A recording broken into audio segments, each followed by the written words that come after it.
നമ്മളിപ്പോൾ സ്വർണ്ണവിലയെക്കുറിച്ച് നമ്മൾ കേട്ടല്ലോ അല്ലേ.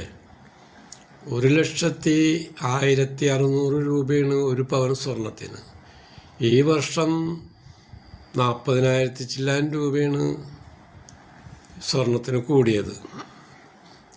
അപ്പം ഈ നിലയ്ക്ക് പോയി കഴിഞ്ഞാൽ ഈ നാട്ടിൽ മനുഷ്യന് ശാശ്വതമായിട്ടൊരു സമാധാനത്തോടെ ജീവിക്കാൻ പറ്റില്ല. കാരണം സ്വർണത്തിൻ്റെ വില കൂടുന്തോറും ഇത് ഓരോ കുടുംബങ്ങളിലും അല്ലെങ്കിൽ ഓരോരുത്തർ അണിയാൻ വേണ്ടി മേടിച്ച് വച്ചിരിക്കുന്ന ഇതിനു വേണ്ടി ഇനി കള്ളന്മാരും, കാരണം കാശുണ്ടല്ലോ ഇഷ്ടം പോലെ. കാരണം ഒരു പവൻ സ്വർണം കിട്ടിയ നിസ്സാര കാശല്ല, പണ്ടത്തെ വരെ 30,000 25,000 അല്ലല്ലോ. അപ്പോൾ ഇതിങ്ങനെ കൂടി വരികയാണ്. അപ്പോൾ ഒരു ശാന്തിയും സമാധാനം എന്തായാലും മനുഷ്യനുണ്ടാവില്ല. പരമാവധി സ്വർണങ്ങൾ ഉപേക്ഷിക്കുക നമ്മൾ മനുഷ്യർ.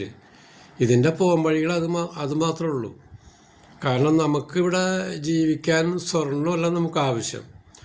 അല്ലാത്ത തലങ്ങളിൽ നമുക്ക് ഒരുപാട് ആവശ്യങ്ങളും കാര്യങ്ങളും ജീവിതത്തിൻ്റെ ഭാഗങ്ങളായിട്ടുള്ളത് നമ്മുടെ ജീവിതമാർഗത്തിൻ്റെ ഭാഗങ്ങളാണ്. അല്ലാതെ സ്വർണം മേടിച്ച് കുറേ ആഡംബരമണിഞ്ഞ് ജനങ്ങളെ മറ്റുള്ളവരെ കാണിച്ചും ഇന്നിപ്പോൾ അതിന് കഴിയില്ല. കാരണം ഇത് ആരണിഞ്ഞു പോയാലും അതിൻ്റെ ബാക്കിൽ ഒരാളുണ്ടാവും, അതിൽ സംശയിക്കേണ്ട. ഒരു കുടുംബങ്ങളിലും ഇതേപോലെ ഒരു സമാധാനം കിട്ടില്ല. കാരണം അവിടെ ഉണ്ടോ ഇവിടെ ഉണ്ടോ എന്നൊക്കെ ഉള്ള ചിന്തകളും കാര്യങ്ങളുണ്ട്. അപ്പോൾ ജനം പരമാവധി നമ്മൾ ഈ സ്വർണത്തിൻ്റെ വില ഇത്രയും വന്നപ്പോൾ നമ്മളത് ഉപയോഗിക്കാൻ പാടില്ല. ഇത് നമുക്ക് അത്യാവശ്യമായ കാര്യങ്ങളൊന്നുമല്ലത്. കാരണം ഇത് ആഡംബരങ്ങൾക്ക് വേണ്ടിയിട്ടാണ് ഇതൊക്കെ ഉണ്ടാക്കിയേക്കുന്നത്. സ്വർണം ഇവിടെ വില കൂടിക്കോട്ടെ, ഇപ്പോൾ 1 ലക്ഷമുള്ള 2 അല്ല 3 അല്ല എത്ര വേണമെങ്കിലും ആയിക്കോട്ടെ, അതിന് നമ്മൾ ബാധ്യസ്ഥരാവരുത്, ജനം ബാധ്യസ്ഥരാവരുത്. അതിവിടെ ഈ സ്വർണ്ണക്കടകളൊക്കെ കംപ്ലീറ്റ് അടച്ചു പൂട്ടേണ്ടി വരും.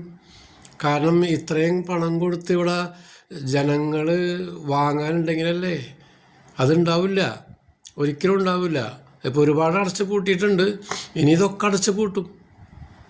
അപ്പം അങ്ങനെയാണ് ഇനിയുള്ള കാലങ്ങളിൽ ഉണ്ടാകുമ്പോൾ നമുക്ക് ജീവിക്കാനുള്ള നമ്മുടെ മാർഗവും കർമ്മവും അതിനു വേണ്ടി നമ്മൾ പ്രയത്നിക്കുക. മനുഷ്യരുടെ സ്വർണം കൊണ്ടല്ല നമ്മുടെ ജീവിതം. ഇപ്പോൾ കല്യാണങ്ങൾക്ക് വരെ സ്വർണ്ണങ്ങളില്ല, സ്ത്രീധനം വേണ്ട എന്നുള്ളതാണ് ഗവൺമെൻറ് നിലപാട്. പക്ഷേ ഇപ്പോൾ കുറച്ച് പൈസ കൊടുത്തു കഴിഞ്ഞിട്ടാണ് കല്യാണങ്ങൾക്ക് ആ സംവിധാനം ഉണ്ടാക്കിയേക്കുന്നത്. കാരണം സ്വർണത്തിൻ്റെ പരിപാടിയില്ല. കാരണം വേറൊന്നുമല്ല, ഈ സ്വർണം കൊടുത്ത് കെട്ടിച്ചഴിച്ച് ഈ ക്ലാവിനെ 2 ദിവസം കഴിയുമ്പോൾ ഇതിനെ കാണുമോ, ഈ കെട്ടിച്ച ക്ലാങ്ങളെ കാണുമോ? കാരണം ആഴ്ചകളൊക്കെ കൊന്ന് കൊല വിളിച്ച് സ്വർണ്ണമൊക്കെ കൊണ്ടുപോയിട്ടുണ്ടാവില്ലേ.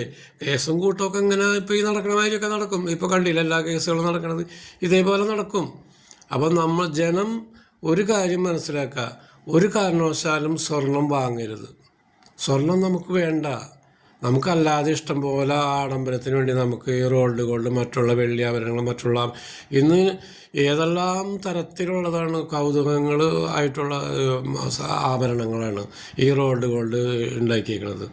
ഇപ്പോൾ ഇന്ന് ആ കടകളൊക്കെ ഏറ്റവും കൂടുതൽ ഈ നമുക്ക് പറയാനുള്ളത്, നമുക്ക് ശാശ്വതമായത് ശാന്തിയും സമാധാനം ജീവിക്കണം. അതിന് നമുക്ക് സ്വർണത്തിനെ അങ്ങോട്ട് ഉപേക്ഷിക്കുക. മനുഷ്യൻ സ്വർണ്ണം അങ്ങോട്ട് ഉപേക്ഷിച്ചാൽ മതി, വേറെ ഒന്നും വേണ്ട. അപ്പോൾ ഈ പറഞ്ഞ രീതികൾ എന്തെങ്കിലും ആയിക്കോട്ടെ, ഇവിടെ നാട്ടിൽ മനുഷ്യന് ജീവിക്കണം, ആ ഒരു സംവിധാനമാണ് ഞങ്ങളുടെയൊക്കെ മനസ്സും ഞങ്ങളുടെ കാര്യങ്ങളും അങ്ങനെയാണ്. കാരണം നമുക്ക് സ്വർണം കൊണ്ടല്ല ഇവിടെ ഒരു കാര്യം, സ്വർണം കൊണ്ടില്ല നമുക്ക് അങ്ങനത്തെ ഒരു കാര്യം വേണ്ട. മനുഷ്യൻ ജീവിക്കാനുള്ള നല്ല കർമ്മങ്ങളിലേക്ക് എത്താൻ നമ്മൾ പരമാവധി ഒരാൾ ഉപയോഗിക്കരുത്. സ്വർണം ഉപയോഗിക്കണം എന്ന് പറഞ്ഞാൽ ജീവന അപകടമാണ്. അതുകൊണ്ടാണ് ഈ പറഞ്ഞത് കേട്ടോ, അല്ലാണ്ട് വേറൊന്നും ആയിട്ടല്ല.